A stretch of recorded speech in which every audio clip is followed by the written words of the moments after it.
Bismillahirrahmanirrahim. Assalamualaikum warahmatullahi wabarakatuh.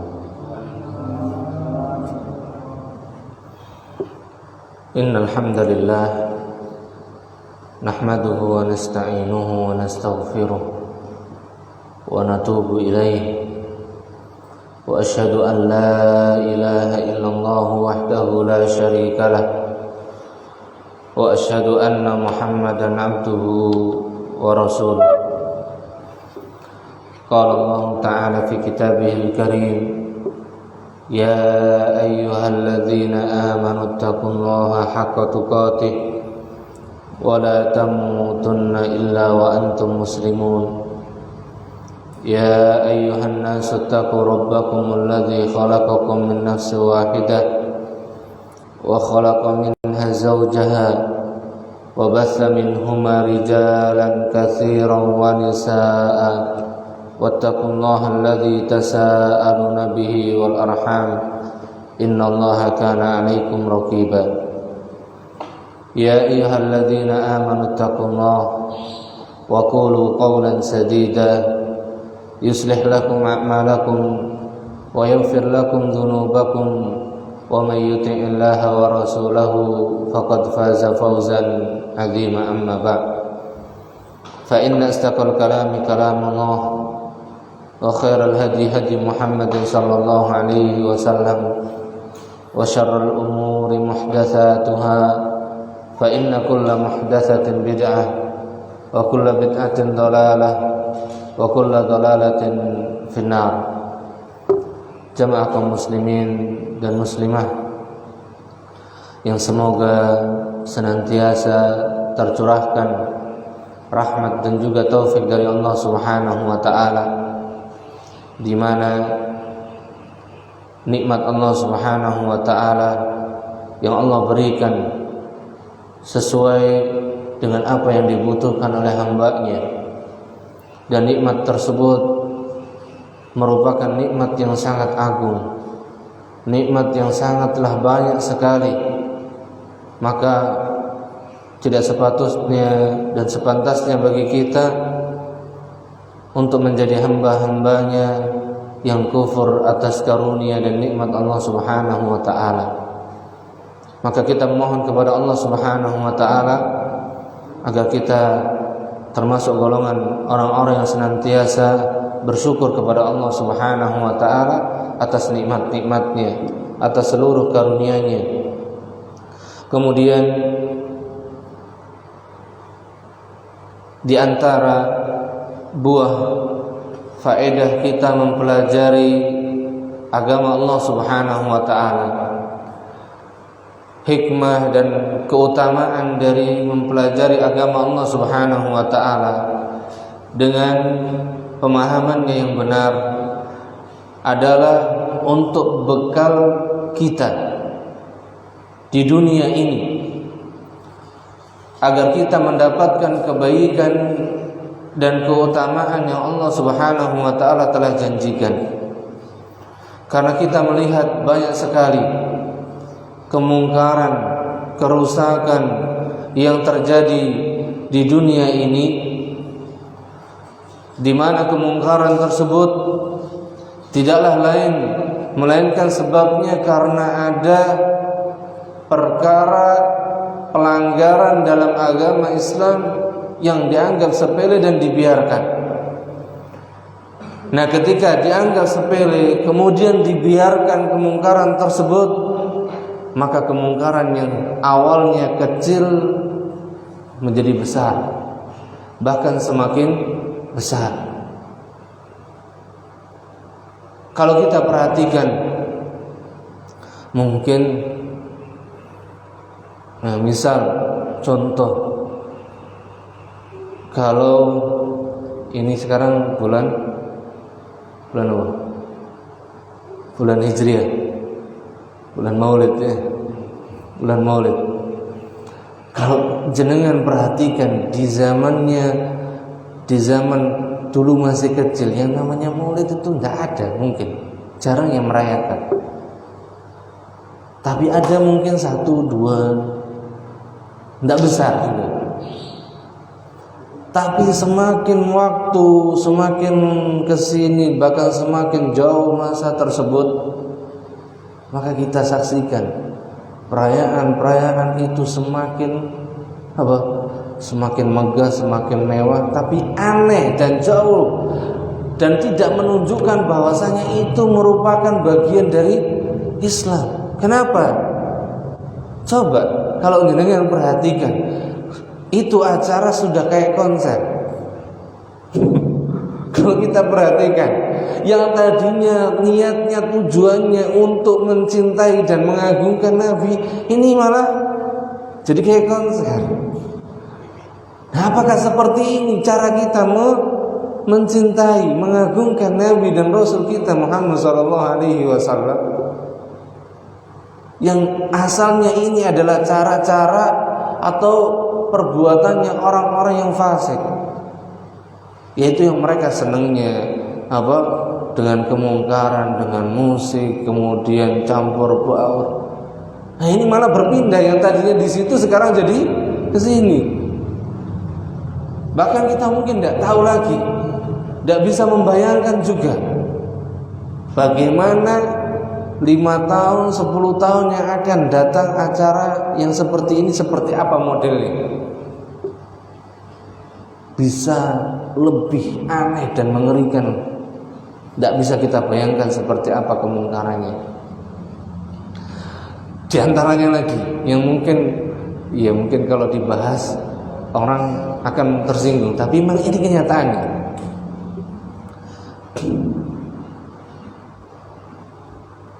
Kubur atau kuburan, mungkin di masa kita dulu masih kecil, kuburan yang diagungkan itu kuburannya biasa-biasa, gitu.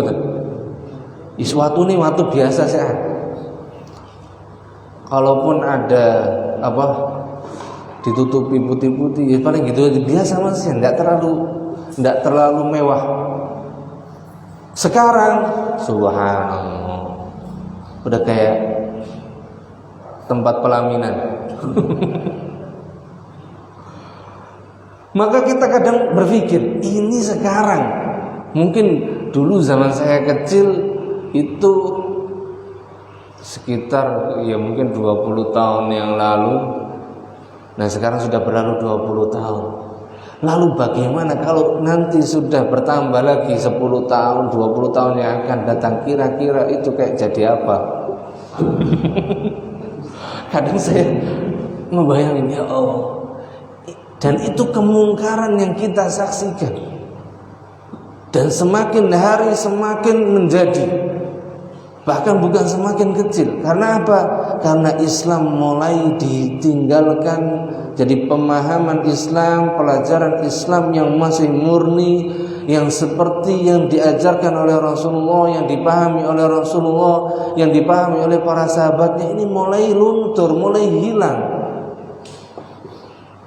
Maka kalau kita tidak menjaga agama Islam ini, mempelajarinya, memahaminya, kemudian mengajarkannya, ini tetap ada di dalam anak-anak kita, keluarga kita, maka kita tidak sanggup bayangkan kemungkaran yang ada nanti seperti apa. Dan mungkin itu sedikit gambaran bagaimana di masa diutusnya pertama kali Rasul yang pertama. Sinten Rasul pertama? Nuh alaihi salam, Nabi Nuh. Nah, sebelum diutusnya Nabi Nuh, dari sejak Allah turunkan atau ciptakan Nabi Adam dan Allah turunkan di bumi sampai kurang lebih 10 generasi sesudahnya, kemudian tiba Nabi Nuh itu, sebelumnya itu semuanya di atas tauhid, mengesahkan Allah, mengagungkan Allah, tidak ada kepikiran itu menyekutukan, itu tidak ada. Tapi ada kemungkaran yang kecil, kemungkaran perbuatan yang dilarang dalam Islam, yaitu majang gambar. Jadi majang foto gambar manusia atau bahkan misalnya dilukis kemudian dipajang. Nah, saat itu baru itu saja dibuat, itu dipajang. Maksudnya hanya untuk mengenang kebaikan orang yang soleh yang pernah hidup saat itu. Dan mereka tidak pernah kepikiran ternyata ini menjadi sebab kesyirikan yang terbesar pertama kali. Hanya karena sebab pajang gambar orang soleh yang maksudnya untuk mengenang kebaikannya. Kemudian dibuatlah gambar, bahkan sebagian sampai membuat mengenangnya dengan buat patung. Ada yang buat patungnya juga. Awalnya cuma untuk mengenang, tapi setelah berganti generasi, syaitan mulai bisiki, itu dahulu nenek moyangmu itu membuat bukan sekedar untuk mengenang, tapi ada tujuan besar supaya kamu jadikan mereka sebagai wasilah. Minta sama dia perantara yang mendekatkan kalian kepada Allah, katanya. Mulai itu sebagian manusia yang datang generasi sesudahnya mulai ngirim-ngirim sesuatu, mulai minta, mulai bertakorup dengannya, berdoa, minta wasilah dan seterusnya, sampai terjadi yang namanya kemungkaran berupa kesyirikan. Dan saat itulah Allah utus nabinya Nuh alaihi salam. Sampai Nabi Nuh diceritakan dalam Al-Quran surat Nuh itu, beliau mengatakan, inni da'autu qaumi lailan wa nahar. Aku mendakwahkan manusia, mengajak manusia untuk kembali kepada kebenaran, supaya meninggalkan yang kemungkaran yang sekarang mereka disibukkan dengannya, yaitu mengagungkan gambar-gambar, patung-patung tadi.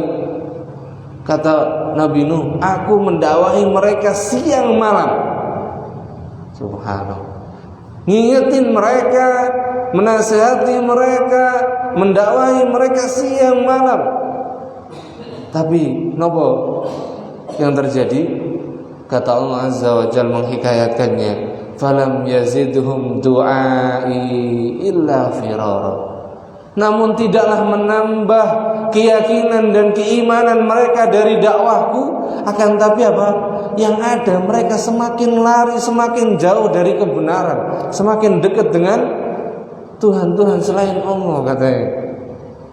Berarti yang mau menerima dakwahnya Nabi Nuh, seruannya Nabi Nuh hanya sangat sedikit sekali. Tapi kemungkaran begitu besar.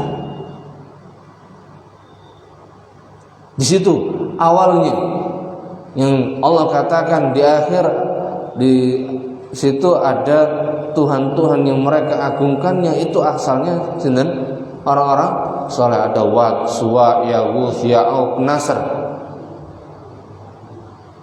Ini nama-nama orang soleh yang dipajang tadi, yang dibuatkan patung-patung asalnya. Dan asalnya tujuannya apa? Baik. Apa sih masalahnya cuman pajang gambar? Apa sih masalahnya cuman buat patung? Sama seperti orang sekarang. Apa masalahnya? Itu kata mereka dulu. Tapi ternyata inilah yang menjadi sebab kesyirikan yang terbesar yang terjadi pada umat manusia. Kesyirikan pertama yang terbesar terjadi pada umat manusia di zaman Nabi Nuh alaihissalam. Maka ma'asyiral muslimin, jamaah yang berbahagia, maka ketika kita mendapati kemungkaran di zaman kita dan kemungkaran itu kelihatannya kecil dan biasa, namun itu dibiarkan, maka perhatikan, tunggu 2 tahun, 5 tahun, 10 tahun, kemungkaran tersebut akan semakin besar. Tadi.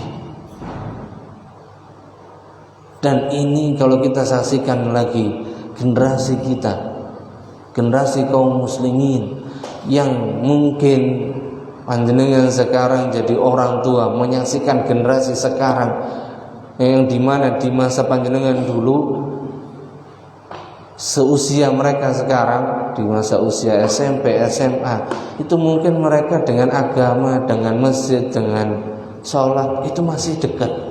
Sekarang yang namanya generasi kita dekat dengan sholat, dekat dengan masjid itu sedikit sekali, sangat jarang sekali. Maka ini menjadi tanggung jawab kita. Maka yang paling pertama yang perlu kita tegakkan dalam diri kita, monggo kita sama-sama berusaha menegakkan Islam ini, Islam dengan yang benar, pemahamannya yang benar ini di dalam diri kita dan keluarga kita. Jangan sampai dia lepas. Karena apabila mulai lepas seutas demi seutas, seuntai demi seuntai, akan semakin hilang Islam itu dalam diri kita, dalam keluarga kita. Maka kalau kita tidak tanamkan ini dalam diri kita dan keluarga, maka Islam ini nggak tahu akan semakin hilang di tubuh kaum muslimin. Dan kita tidak akan pernah mengharapkan atau jangan pernah berkhayal umat Islam akan diberikan kemenangan kalau umatnya jauh dari agamanya. Karena kemuliaan, keutamaan, kemenangan umat Islam itu di saat umat Islam dekat dan memahami betul agamanya. Inilah tujuan kita, tujuan utama kita pertama untuk diri kita. Kenapa kita belajar? Kenapa kita hadir di majelis ilmu dalam hati kita? Dan yang akan berimbas untuk keluarga kita. Karena apa? Kalau kita tidak tumbuhkan, ya keluarga kita pun akan semakin jauh pula dengan agamanya. Karena apa? Ya ketika kita melihat anak kita di rumah ketika melakukan kemungkaran, entah itu baik dari sisi akhlak, dari sisi perkataan, dari sisi perbuatan, kemudian kita biarkan. Nah, sekali dibiarkan, 2 kali dibiarkan, ketika mulai besar, jenengan ingatkan, mau nurut, gak bakal. Yang ada malah apa? Anak berani mencela orang tuanya. Na'udzubillah. Dan itu yang kita saksikan hari ini. Di mana banyak generasi kaum muslimin sekarang yang mereka ibaratnya akhlaknya melunjak sama orang tuanya. Karena apa? Dari awal, sejak awal sudah salah pendidikannya, salah arahnya. Ketika mereka melakukan kesalahan, kemungkaran, tidak segera diluruskan. Maka kesalahan itu akhirnya dianggapnya sebagai perbuatan yang biasa, sehingga ketika ditegur, ketika sudah besar, tidak terima, tidak mau.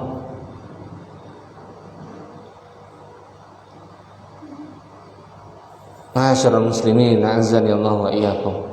Maka ini diantara hikmah dan faedah dari belajar dan mempelajari agama Islam kita ini. Karena kalau kita tidak mempelajarinya, tadi betul, generasi kita akan semakin jauh juga. Maka kita belajar ini supaya untuk diri kita dan juga keluarga kita, supaya berlanjut. Maksudnya supaya kita sering-sering mengingatkan mereka untuk dekat dengan agamanya, supaya mereka cinta dengan agamanya, cinta dengan Rabbnya, cinta dengan Allah, cinta dengan Rasulnya dengan kecintaan yang benar, dengan cara yang benar, dengan petunjuk yang benar yang datang dari Rasulnya Sallallahu Alaihi Wasallam. Karena kalau tidak kita ajarkan itu dan kita tidak terapkan itu dalam diri kita dan keluarga kita, maka sungguh kita tidak bisa berharap banyak dengan kemenangan pertolongan Allah untuk umat Islam ini. Nah, ini mungkin sedikit sebagai nasihat untuk diri kami dan mungkin juga yang lainnya. Kemudian ma'asyiral muslimin, jamaah yang berbahagia, melanjutkan pembahasan kita di poin yang ke-18 dari kitab Syarah Aqidah Ahlus Sunnah wal Jamaah, yaitu pembahasan tentang ru'yatullah, melihat Allah, melihat Allah Azza wa Jalla. Nah, di sini muallif menjelaskan di mana ahlu sunnah wal jamaah mengimani bahwasanya kaum mukminin, orang-orang yang beriman, orang-orang yang mereka di dunia beriman kepada Allah dan Rasulnya. Mereka di dunia beriman kepada Allah dan juga Rasulnya, akan melihat Allah Azza wa Jalla pada hari kiamat. Melihat dengan sangat jelas dengan kedua mata mereka, sebagaimana perumpamaannya, yaitu melihat matahari dengan terang. Jadi tidak ada penghalang, tidak ada yang samar, jelas. Kapan itu? Nanti ketika di akhirat. Orang-orang yang beriman, mereka akan diberikan nikmat yang sangat besar oleh Allah untuk melihatnya. Dan inilah nikmat yang dinanti, yang ditunggu, yang diharapkan oleh orang-orang yang beriman. Jenengan saja, jenengan, misal ada atau ada seseorang yang dia kagum, ada seseorang yang mengagumi orang lain, tapi dia hanya mendengar ceritanya saja, mendengar kisahnya saja, tapi tidak pernah bertemu. Kira-kira bagaimana hatinya? Hatinya sangat merindukan bagaimana bisa bertemu dengan yang dia kagumi, yang dia idolakan. Maka ketika dia bertemu, ada kesempatan berjumpa dengan yang dia kagumi, orang yang dia idolakan, terus bundi, seneng apa seneng banget? Bukan gak seneng, seneng apa seneng banget? Senengnya luar biasa.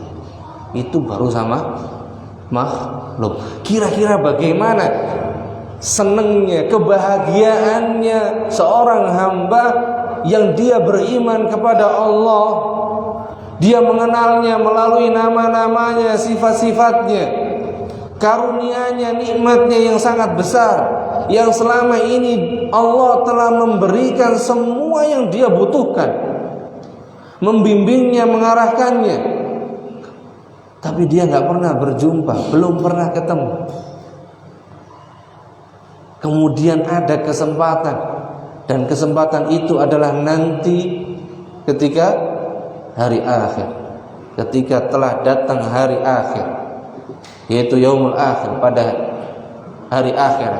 Maka disitulah seorang mukmin mengungkapkan kebahagiaannya yang luar biasa, mendapatkan kebahagiaan yang luar biasa yang tidak didapatkan, yang tidak pernah dirasakan.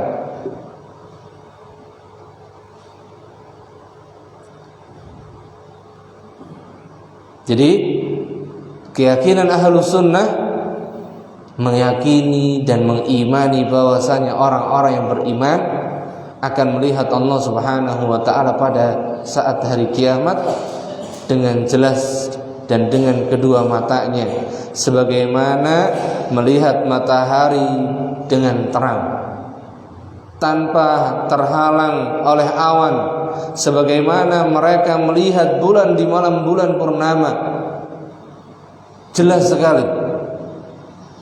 maka tidak berdesak-desakan dalam melihatnya, sebagaimana sabda Rasulullah SAW dalam sebuah hadis yang sahih yang diriwayatkan oleh Imam Al-Bukhari dan Imam Muslim dari sahabat yang mulia Jabir ibn Abdullah, innakum, Rasulullah SAW bersabda, innakum, sungguh kalian, satarawna rabbakum, sin di sini bukan menunjukkan akan yang belum pasti, bukan menunjukkan akan yang belum pasti, tapi sin di sini menunjukkan akan yang apa? Memastikannya. Akan tapi menunjukkan kepastian. Pasti kalian akan. Ngoten.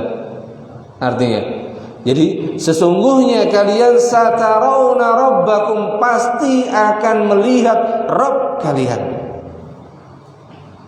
Kapan? Di sini disebutkan kama tarawna. Bagaimana?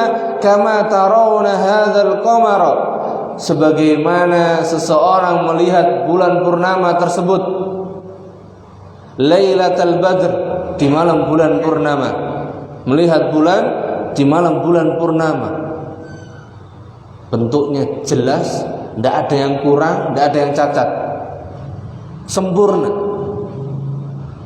La tudhammuna fi ru'yatihi. Di sini Rasulullah SAW mengabarkan bahwasanya manusia yang saat itu melihat Allah tidak saling berdesak-desakan. Semua bisa melihat Allah Subhanahu wa taala dengan syarat tadi, dia beriman kepada Allah Subhanahu wa taala dan Rasulnya ketika di dunia.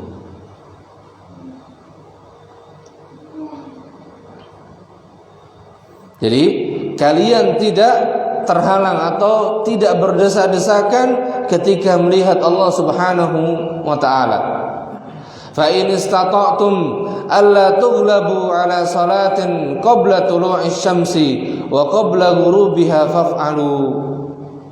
Dan jika kalian sanggup untuk tidak dikalahkan oleh syaitan untuk melakukan salat sebelum matahari terbit, yaitu yang dimaksudkan di sini salat subuh.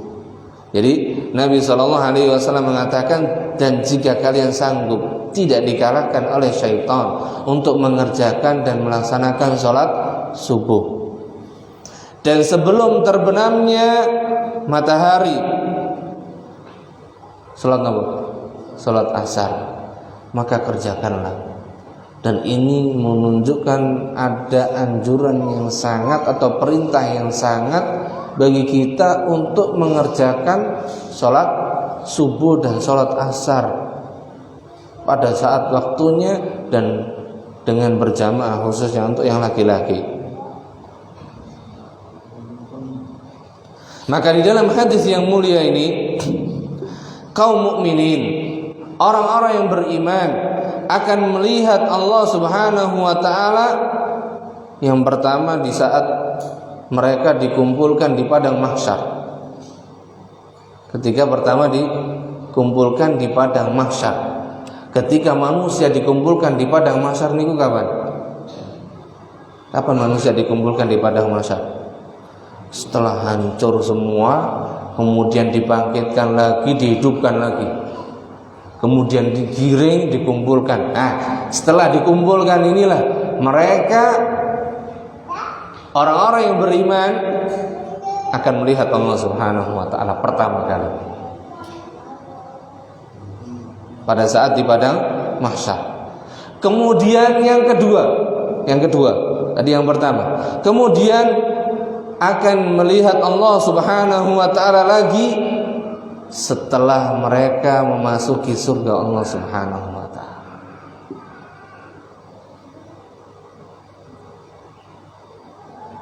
Jadi ketika di padang mahsyar, orang-orang yang beriman di situ dihibur, dapat hiburan yang luar biasa, yang dimana ketika dikumpulkan di padang mahsyar semuanya dalam keadaan takut,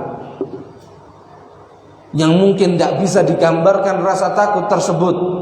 Kenapa? Masing-masing bingung, kebingungan apa yang saya akan dapatkan, apa yang akan saya terima dari ketetapan Allah Subhanahu wa taala. Kenapa?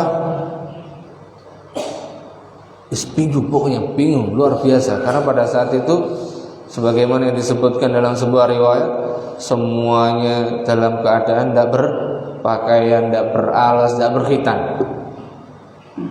sibuk mikirin amalnya masing-masing. Tapi yang beriman, mereka mendapatkan apa? Hiburan dari Allah Subhanahu wa taala. Mereka diberikan nikmat melihat Allah Subhanahu wa taala. Sehingga apa? Mereka rasa takutnya tadi jadi tidak terlalu gitu. Paling tidak mengurangi rasa takut mereka.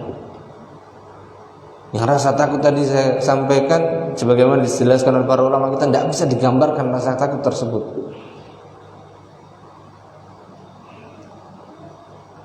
Sebagaimana yang dikehendaki oleh Allah Azza wa Jalla.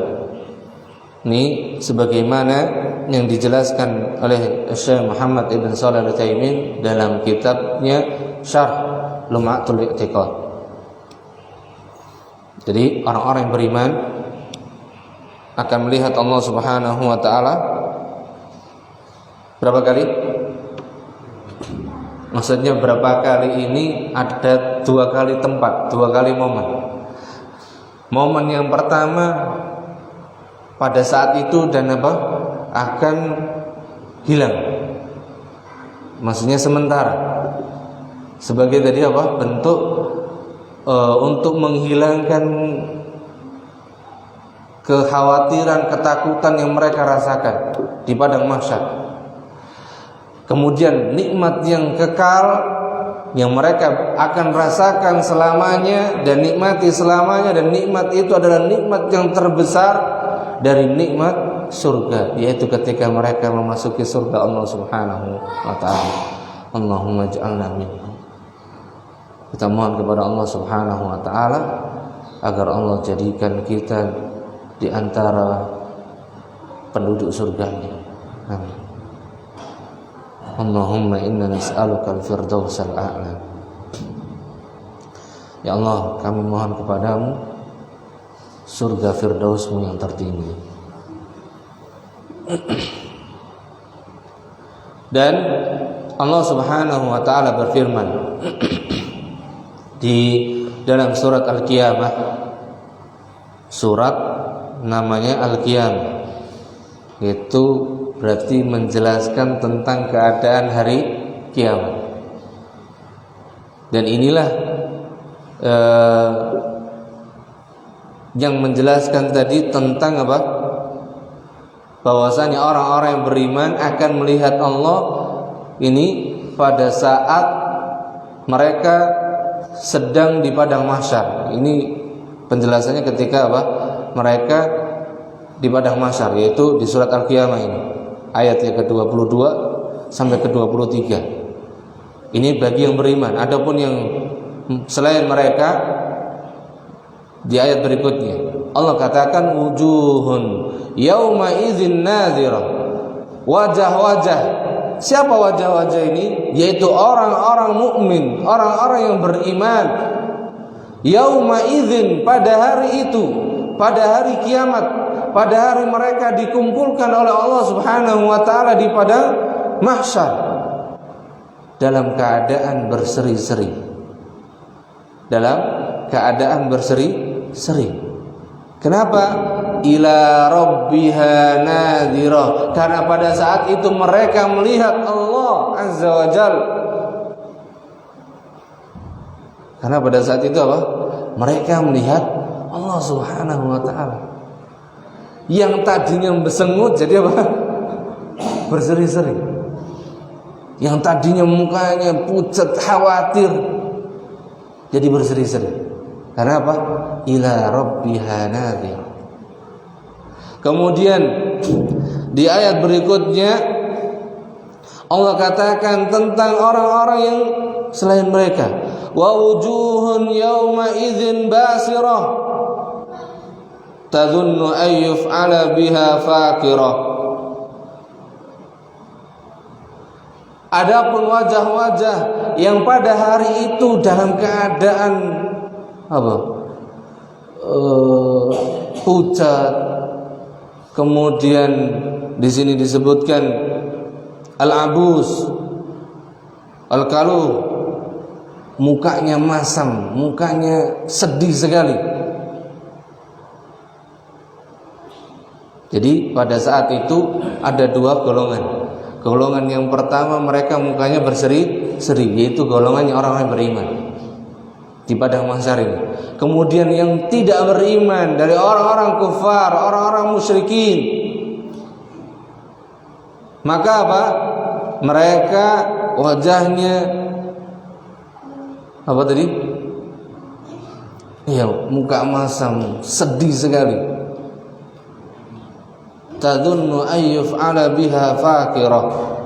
Kenapa? Mereka mengira dan menyangka mereka bakal binasa sudah. Menunjukkan bahwasanya mereka tidak diberikan kenikmatan melihat Allah Subhanahu wa taala pada saat itu. Kenapa? Kalau andai kata pada saat itu mereka diberikan kenikmatan melihat wajah Allah, mereka tidak akan mungkin apa? Mukanya sedih, mukanya apa? Masam. Maka ini kondisi yang pertama, yaitu melihat Allah Azza wa Jal merupakan kenikmatan yang paling dicintai bagi penghuni surga. Itu kenikmatan yang paling besar. Kemudian Allah Subhanahu wa taala juga berfirman dalam surat Yunus ayat 26. Nah, ayat ini yang menjelaskan tentang nikmat di surganya. Ketika di surga, lilladzina ahsanul husna wa ziyadah. Bagi mereka yang telah melakukan kebaikan di dunia akan mendapatkan kebaikan juga di akhirat. Bagi yang mereka melakukan kebaikan di dunia, kebaikan yang telah ditetapkan atau kebaikan yang dikerjakan sebagaimana petunjuk Allah dan Rasulnya, maka mereka akan mendapatkan kebaikan di akhirat berupa surga. Dan tidak cukup surga, wa ziyadah, dan Allah kasih tambahan. Allah berikan apa? Tambahan. Apa yang dimaksud dengan tambahan? Maka di sini Rasulullah Shallallahu Alaihi Wasallam langsung menafsirkan ayat yang mulia ini dari lafaz wa ziyadah, tambahan, pada ayat di atas dengan kenikmatan melihat atau kenikmatan dalam melihat wajah Allah Subhanahu wa taala. Jadi Rasulullah Shallallahu Alaihi Wasallam sendiri yang menafsirkan ayat ini, wa ziyadah lilladzina ahsanul husna wa ziyadah, dalam surat Yunus ayat 26. Rasulullah Shallallahu Alaihi Wasallam tafsirkan bahwasanya makna wa ziyadah adalah kenikmatan melihat wajah Allah Subhanahu wa taala, sebagaimana riwayat yang diriwayatkan oleh Al-Imam Muslim dan juga Al-Imam At-Tirmidzi dan Al-Imam Ibnu Majah dan yang lainnya. Dan Yang dibawakan ini adalah lafaz dari Imam Muslim dari sahabat Suhaib radhiyallahu anhu. An Suhaib bin radhiyallahu anhu, dari sahabat Suhaib radhiyallahu anhu, anin Nabi sallallahu alaihi wasallam qala, dari Nabi sallallahu alaihi wasallam beliau bersabda, idza dakhala ahlul jannati al jannata, ketika penghuni surga itu telah memasuki surga Allah Azza wa Jal, qal, kemudian berkata,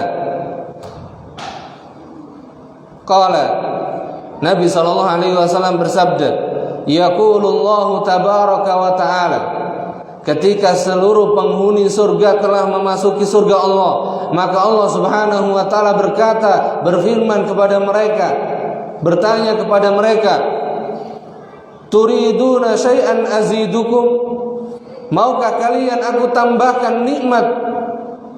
Maukah kalian aku tambahkan nikmat untuk kalian? Kata Allah Azza wa Jalla, sudah dikasih surga, masih apa?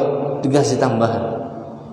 Fayaqulun, kemudian seluruh penghuni surga mengatakan, alam tubayyid wujuhana, alam tudkhilnal jannata wa tunajjina minan nar.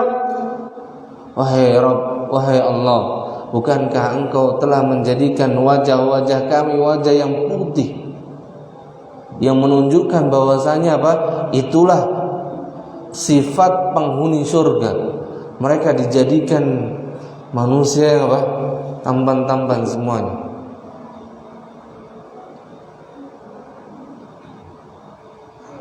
Kemudian mereka juga mengatakan, wahai Rabb, wahai Allah Azza wa Jal, bukankah engkau telah berikan surga bagi kami dan selamatkan bagi kami neraka, dan telah engkau selamatkan kami dari api neraka? Qala, kemudian Allah Subhanahu wa taala berkata, kemudian Nabi sallallahu alaihi wasallam bersabda di sini, fayakshiful hijab, maka Allah Subhanahu wa taala menyingkap tabirnya. Fama u'tu syai'an ahabba ilaihim, dan ketika tabir disingkap berarti apa? Mereka langsung bisa memandang melihat Rabbnya, memandang melihat Allah Subhanahu wa taala. Maka kata Nabi sallallahu alaihi wasallam di sini, maka tidaklah mereka diberikan sesuatu yang lebih mereka cintai minan nadhari ila Allah, minan nadhari ila Rabbihim azza wa jal, melebihi nikmat melihat, memandang Allah azza wa jal.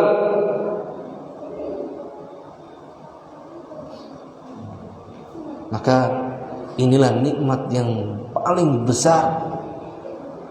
Jadi surga itu sendiri nikmat yang kita tidak mungkin membayangkannya, sulit kita membayangkannya, menunjukkan itu nikmat yang sudah sangat besar, masih dikasih nikmat lebih besar lagi tambahan. Dan nikmat itu adalah melihat wajah Allah, melihat Allah Subhanahu wa ta'ala. Maka saat itulah seluruh orang-orang yang beriman merasakan bukti keagungan perintah Allah Subhanahu wa ta'ala, keagungan kasih sayangnya, yang mereka dijadikan oleh Allah Subhanahu wa ta'ala menjadi hamba-hamba yang beriman. Karena apa?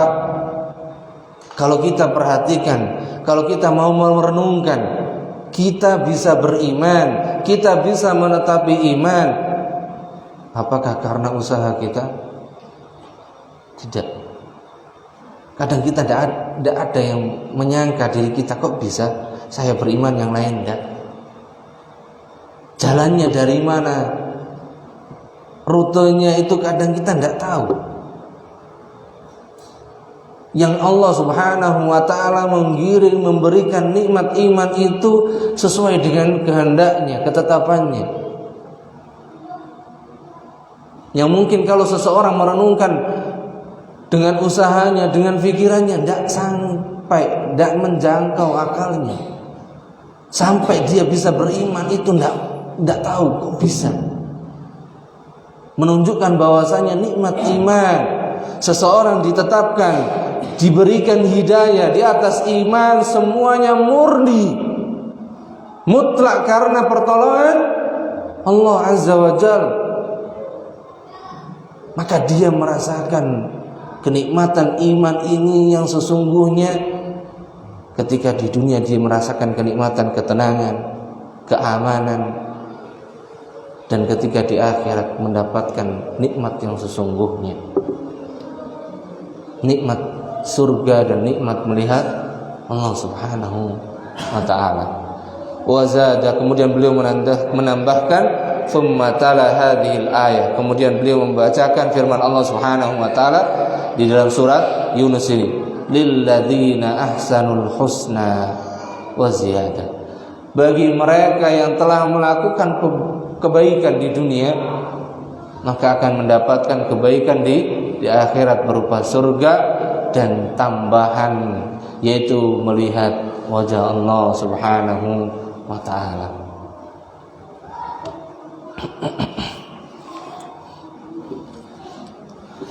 Adapun tadi penjelasannya dan yang merupakan keyakinan ahlus sunnah, seorang mukmin, seorang hamba, seorang manusia melihat Allah, melihat Rabb-nya kapan? Ketika sampun di akhirat. Berarti di dunia bagaimana? Apakah ada dari manusia, apakah ada dari hamba yang mampu dan sanggup melihat Allah? Maka di sini penjelasannya. Adapun di dalam kehidupan dunia, maka tidak ada seorang pun yang dapat melihat Allah Azza wa Jalla.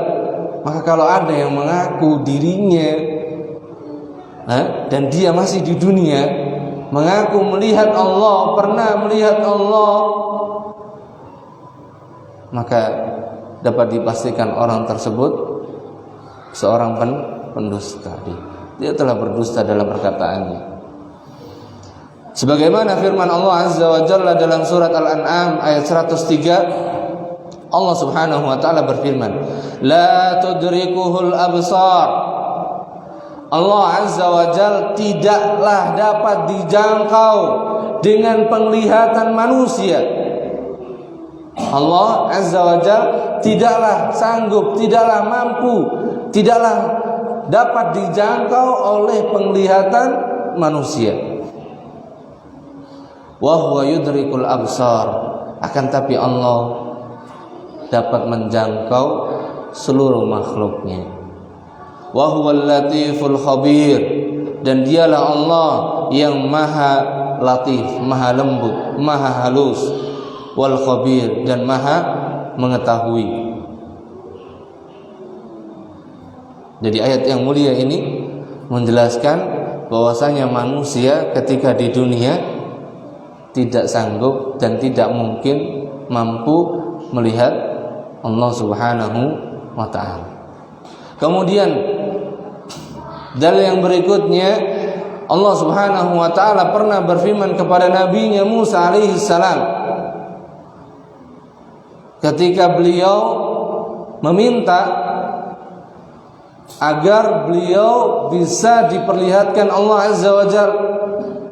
Maka Allah Subhanahu wa ta'ala katakan, qala, Allah Subhanahu wa ta'ala berkata, lan tarani, sekali-kali kamu tidak akan sanggup, tidak akan dapat mampu melihatku. Allah menjawab apa? Qala lan tarani, kamu wahai Musa. Musa niku sinten? Nabi sekaligus rasul. Seorang nabi dan seorang rasul saja Allah jawab ketika minta dilihatkan Allah, lan tarani, kamu tidak bakal mampu, tidak bakal sanggup melihat. Kemudian Nabi SAW juga bersabda, Dalam hadis yang diriwayatkan oleh Imam Muslim dari sahabat Abdullah bin Umar,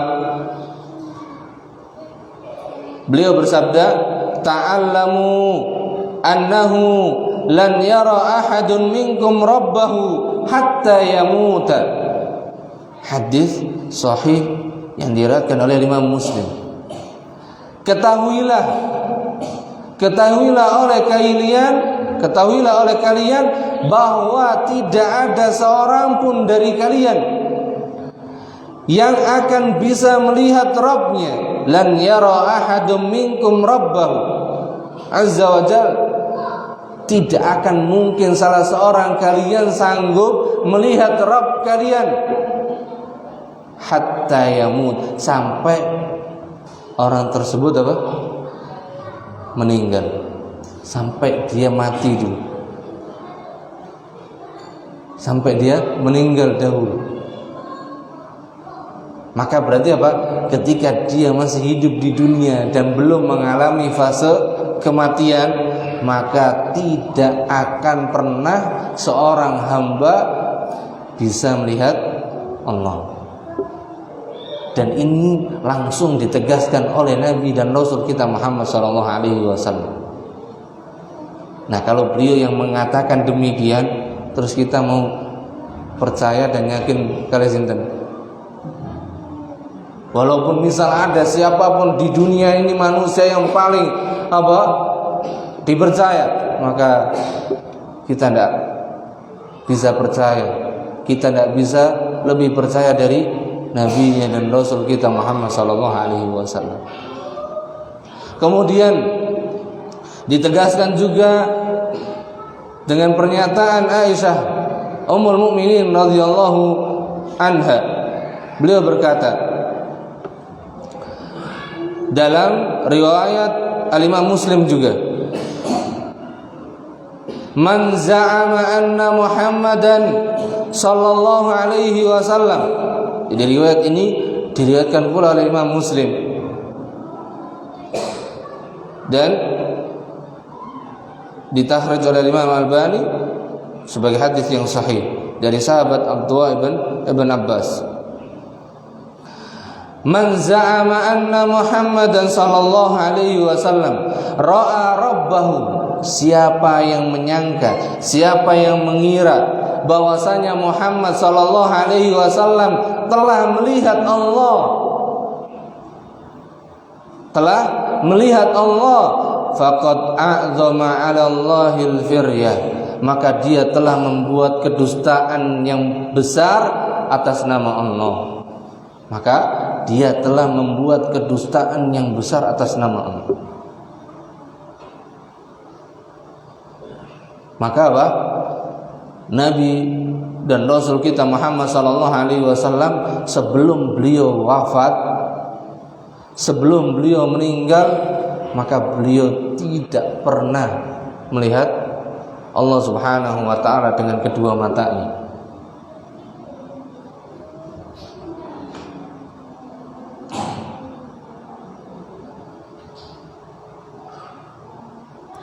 Walaupun ada penjelasan dari para ulama di mana Nabi SAW beliau melihat Allah Subhanahu wa taala dengan hatinya, bukan dengan kedua matanya. Ketika beliau dimi'rajkan, ketika beliau naik ke langit sampai Sidratul Muntaha itu, ketika Allah Subhanahu wa taala fardhukan salat yang 5 waktu, maka di situ para ulama menjelaskan melihat Allah tapi dengan hatinya, bukan dengan kedua matanya. Adapun orang-orang kafir, maka mereka tidak akan bisa melihat Allah Subhanahu wa taala selama-lamanya. Tidak di dunia, tidak juga di akhirat. Ini bagi orang-orang kafir. Sebagaimana firman Allah Azza wa Jalla dalam surah Al-Mutaffifin ayat yang ke-15, "Kalla, sekali-kali ketahuilah, sekali-kali ketahuilah bahwasanya tidak akan pernah mereka an rabbihim yauma idzin lamahjubun." mereka tidak akan pernah mampu melihat Allah Subhanahu wa taala. Jadi sungguh mereka orang-orang kafir tersebut pada hari itu, pada hari kiamat, baik di padang mahsyar maupun di sesudahnya, karena sesudahnya mereka di neraka. Nggak mungkin di surga. Maka apa? Sekali-kali mereka termasuk orang-orang yang terhalang dari melihat Allah Azza wa Jalla. Ayat ini dijadikan dalil oleh Imam Syafi'i rahimahullah dan lainnya dari para ulama kita bahwa ahli surga akan melihat wajah Allah Subhanahu wa taala. Bahwa penghuni surga akan melihat wajah Allah Subhanahu wa taala. Sebagaimana perkataan Imam Syafi'i, beliau berkata, "Falamma an hujibu haula'i fis sakhati kana fi hadza dalilun ala annahum yarawnahu fir ridha." Maka ketika Allah Subhanahu wa taala menghalangi orang-orang kafir dari melihat Allah Azza wa Jalla dalam keadaan murka, maka ayat-ayat ini sebagai dalil bahwa wali-wali Allah atau orang-orang yang beriman akan melihat Allah Subhanahu wa taala dalam keadaan ridha. Dalam keadaan ridha. Jadi orang-orang kafir terhalang dari melihat Allah dalam keadaan murka. Maka orang-orang yang beriman, mereka melihat Allah dalam keadaan ridho. Bahkan bukan ridho lagi, betul-betul bahagia. Maka Imam Ahmad rahimahullah pernah ditanya tentang melihat Allah Azza wa Jalla pada hari kiamat. Maka beliau menjawab, ahaditsu sihah nu'minu biha. Hadis-hadis yang menjelaskan tentang bahwasanya orang-orang yang beriman akan melihat Allah Subhanahu wa taala nanti di akhirat adalah hadis-hadis sahih. Nu'minu biha, kami mengimaninya, wa nuqirru, dan kami menetapkannya, mengakuinya. Wa kullama ruwiya 'anil nabi sallallahu alaihi wasallam bi asanida jayyidah nu'minu bihi wa nuqirru. Dan setiap hadis yang diriwayatkan oleh Nabi sallallahu alaihi wasallam, yang diriwayatkan dari Nabi sallallahu alaihi wasallam dengan sanad yang sahih, maka kami mengimani dan menetapkannya. Maka diantaranya adalah hadis yang menjelaskan tentang apa? Bahwasanya orang-orang yang beriman itu pasti akan melihat Allah Subhanahu wa taala. Dan inilah yang diimani dan diyakini oleh Ahlus Sunnah. Allah taala alam bisawab. Monggo barangkali yang tanyakan. Rukun iman yang ada 6 saja. Iya, sahih. Dan apabila salah satu rukun itu tidak terpenuhi, apakah masuk orang itu tidak beriman? Dan kedua, iman kepada termasuk rukun iman kepada Rasulullah. Dan apakah menyelisih perintahnya itu termasuk tidak beriman kepada Rasulullah? Satu contoh, panjangkan, itu berlaku mismu, panjangkan jengkutmu. Dan barang siapa yang memakai celana di bawah matahari, maka neraka jahanam ya. Kan masuk tempatnya di neraka. Apakah termasuk ini menyelisih? Adapun terkait dengan rukun iman, maka siapa saja yang mengingkari salah satu dari rukun iman ini, maka pelakunya jatuh dalam kekufuran. Pelakunya jatuh dalam kekufuran. Namun harus dipahami di sini, ketika seseorang itu terjatuh dalam perbuatan kufur, maka seseorang atau orang yang melakukan tersebut ini harus ditegakkan hujjahnya. Maksudnya apa? Ditegakkan syarat-syaratnya dan rukun-rukunnya, dan sampai tidak ada penghalangnya, tidak ada lagi syubhat. Kenapa dia mengingkari rukun iman, mengingkari salah satu rukun iman? Nah, yang menetapkan ini dan yang menegakkan ini adalah ahlinya. Maka sahih seseorang yang mengingkari salah satu dari rukun iman, maka dia tadi terjatuh dalam kekufuran, terjatuh dalam perbuatan kufur yang menjadikan pelakunya kufur. Namun pelakunya tidak bisa otomatis dikatakan kafir. Karena apa? Karena dalam menetapkan dan mengatakan seseorang kafir itu harus tadi terpenuhi syarat-syaratnya dan hilang penghalangnya. Kemudian yang perlu dipahami juga bahwasanya yang menegakkan ini adalah ahlinya, bukan masing-masing dari kita. Maka ketika kita memahami itu, ya. Tapi untuk mengatakan dia ini masih ada proses tahap selanjutnya. Ya. Itu yang pertama. Kemudian yang kedua berkaitan dengan apakah seseorang yang tidak menjalankan ketaatan kepada Rasulullah SAW, apakah dia diancam dengan neraka? Apakah dia pasti neraka? Maka seseorang yang meninggalkan sunnah Nabi SAW, maka dia telah melakukan dosa. Dosanya di sini dilihat. Di situ terkait dengan sunnah, terkait dengan keyakinan atau akidah, atau apa? Adapun terkait dengan sunnah, maka dilihat ketika seperti tadi yang disebutkan, hukumnya terkait dengan memanjangkan jenggot, maka ini sunnah Nabi SAW. Maka seseorang yang melakukan atau mengingkari, bukan meninggalkan saja, meninggalkan dan mengingkari sunnah petunjuk memanjangkan jenggot, dan dia mengingkarinya sesudah dia tegakkan atau sudah dia mengetahuinya, maka dia bisa jatuh dalam kekufuran.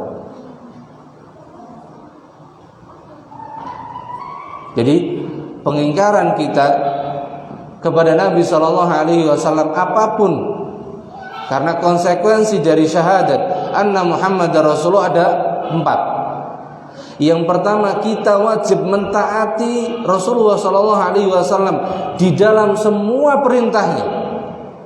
Kita wajib mentaatinya. Namun untuk menjalankannya ya balik sesuai dengan apa? Kalau berkaitan dengan perintah ya kita sesuai dengan semampu kita, dan uzurnya sesuai dengan uzur syar'i. Gitu. Adapun larangan maka dia harus tinggalkan. Kemudian yang kedua, wa tasdiquhu fi ma akhbar. Setiap kabar yang datang dari Nabi SAW dia wajib membenarkannya. Makanya tadi ketika telah sahih kabar dari Nabi SAW tentang suatu kabar, maka kita tidak boleh mengingkari dan mendustakannya. Kita wajib membenarkannya dan mengimaninya, meyakininya. Kalau sudah ada apa? Sudah ada kabar dan kabar tersebut sahih hadisnya, maka kita wajib menetapkannya dan mengimaninya. Enggak boleh tidak. Maka kalau tadi kabar tentang apa? Isbal, kemudian dia mengingkarinya, maka dia terjatuh. Kalau dia hanya sekedar mengingkarinya, dia mengakuinya tapi tidak mau melaksanakannya, berarti dia apa? Berbuat dosa, pelanggaran. Nah ini dosanya, kalau isbal dia masuk ke dosa besar sudah. Memanjangkan kain di bawah mata kaki itu sudah pelanggaran dosa besar. Karena apa? Karena di situ ada ancamannya. Maka setiap perkara yang diancam dengan neraka, maka di situ masuk kategori dosa besar. Walaupun kelihatannya sepele. Tapi kalau sudah ada ancaman dan ancamannya dosa besar, ancamannya itu neraka, maka apa? Dosa besar. Tapi kalau dia sampai mengingkari kabar dari Nabi SAW tentang larangan ini, maka ini lain lagi, bisa menjadikan pelakunya terjatuh dalam apa tadi? Kekufuran. Begitu juga kalau dia mengingkari kabar tentang azab kubur, mengingkari tentang tanda-tanda hari kiamat dan yang lainnya, Maka kalau dia mengingkari, berarti apa? Dia telah terjatuh di dalam perbuatan kufur. Dan tadi kalau sudah terjatuh dalam perbuatan kufur, balik ke kaidah yang pertama tadi. Nanti.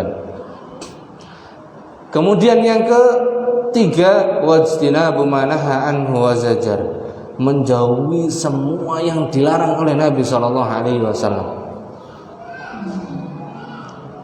Kalau dia langgar, berarti telah melakukan dosa besar atau dosa kecil, tergantung levelnya, tergantung amalannya itu apa. Kalau yang dia langgar itu apa, masuk ke dalam dosa besar, maka dosa besar. Tapi kalau dia mengingkari yang dikabarkan oleh Nabi atau yang dilarang oleh Nabi SAW, dia ingkari, wah itu enggak, saya enggak mengimaninya. Bisa naik ke tadi, jatuh dalam perbuatan kufur. Kemudian yang terakhir, di antara konsekuensi iman kita kepada Rasulullah SAW, yaitu kita wajib beribadah kepada Allah sesuai dengan petunjuk Nabi SAW. Maka ketika kita sudah masuk dalam tingkat ibadah, maka ketika ibadah itu kita kerjakan tidak mengikuti petunjuk Nabi SAW, maka ini levelnya apa? Sudah perkara yang disebut dengan perkara bid'ah. Dan perkara bid'ah itu perkara dosa besar, bahkan di atas dosa besar mungkin bisa. Dan kalau dia sampai melakukan ibadah tersebut tidak dengan petunjuk Nabi SAW, bahkan dia palingkan kepada selain Allah, dia berikan kepada tuhan-tuhan yang lain, maka ini masuk dalam kesyirikan. Seperti itu kurang lebih tingkatannya. Dan itu penjelasannya nanti pada setiap pembahasan masing-masingnya, insya Allah lebih rinci di pembahasan masing-masing kalau memang kita membahasnya, insya Allah ta'ala. Dan di pembahasan yang lain akan dibahas oleh asatidzah yang lainnya, insya Allah. Mungkin itu Allah ta'ala bisa. Yeah.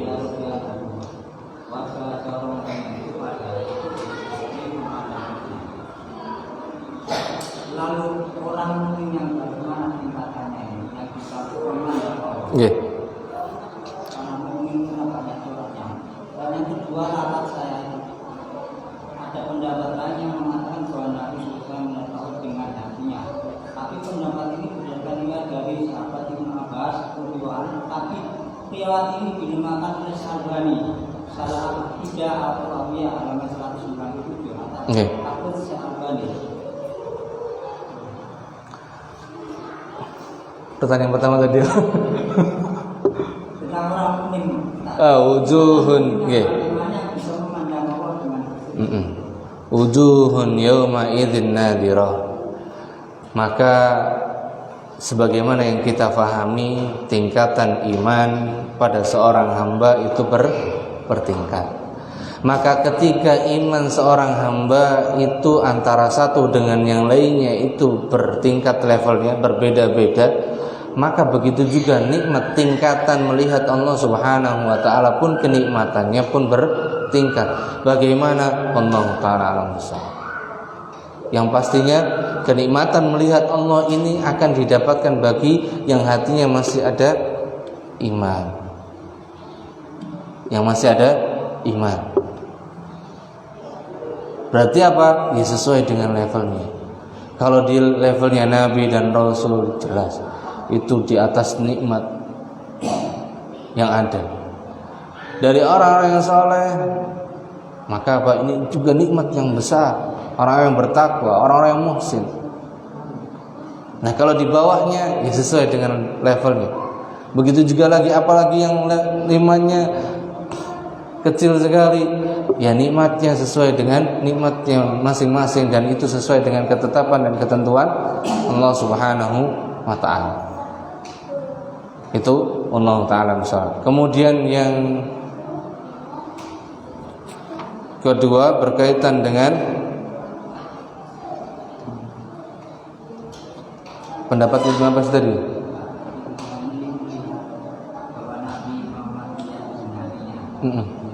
Ya, sahih. Gini, adapun berkaitan dengan bahwasanya Rasulullah Shallallahu Alaihi Wasallam itu tidak pernah melihat Allah saat beliau sebelum wafatnya. Sebelum beliau wafat, beliau tidak pernah melihat Allah. Maka ini pendapat yang paling kuat. Dan di sana ada pendapat dari para ulama kita yang menjelaskan,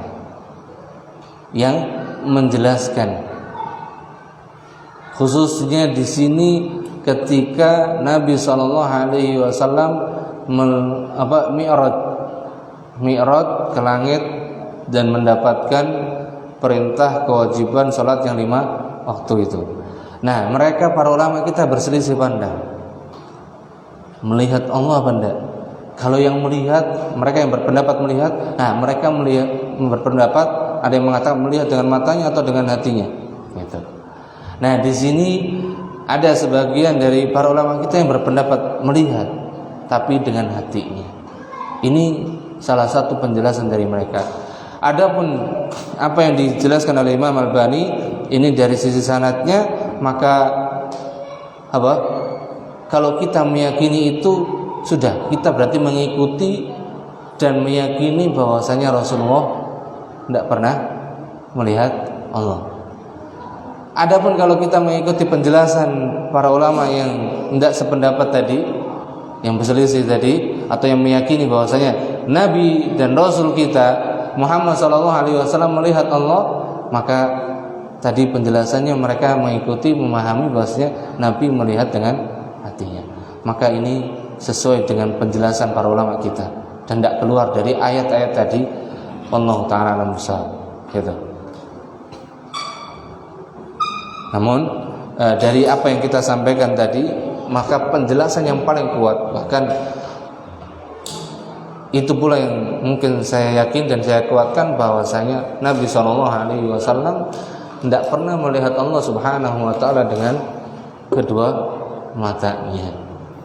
Itu